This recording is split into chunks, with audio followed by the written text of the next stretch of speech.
is this tool it's a Family Feud type scenario. We're surveying all the market participants and finding out what the results of their decision making, their feelings, their interpretation of all the highs and the lows and the resistance, and their interpretation of the MACDs and their interpretation of political events and news events. We're surveying them. Right. We're asking them one question: do you think the market's going to go up? Do you think the market's going to go down? And these tipping points are when we have the survey.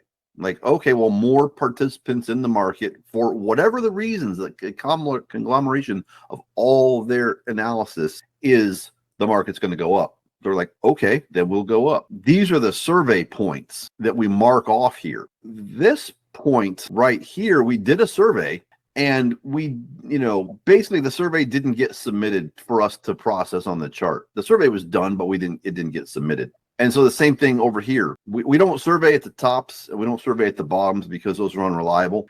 Because it's basically like, well, it's an open interview, and so more people are just pushing into the auditorium so they can take the survey, and that's why we get these overbought and oversold. And so for that reason, we don't survey there. But the hidden information is that this point is where that last survey was, and when we revisit that point on our next round, basically this is where the count switches.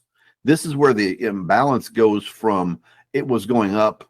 Now we took the survey. We took a survey here, but we didn't report it because it's unreliable. But then we start getting sell.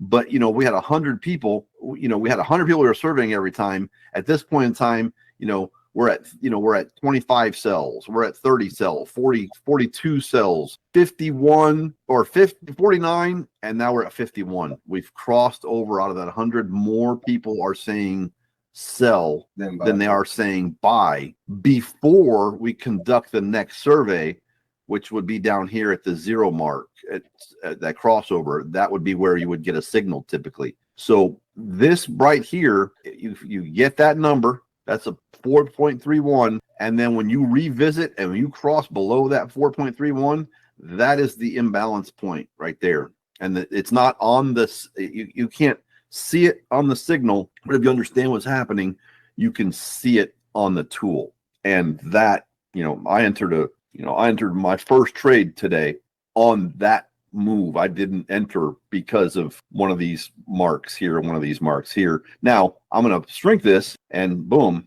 there's the 9 o'clock. Mm-hmm. Yeah. So you got to love news. I guess the NASDAQ dropped. Let's just see real quick. Let's see. Oh yeah. So I just got that news alert on my. So let's just evaluate what they told us at 9:58. We could have found it out any earlier.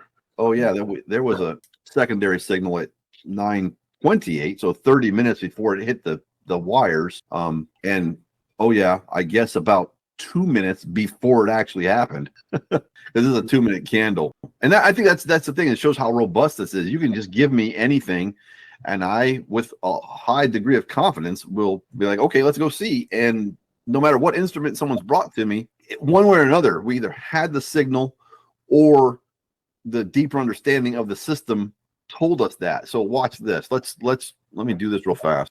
Do the same thing we did on the last one. Here's our number, 529. We'll do coordinates, 5.29.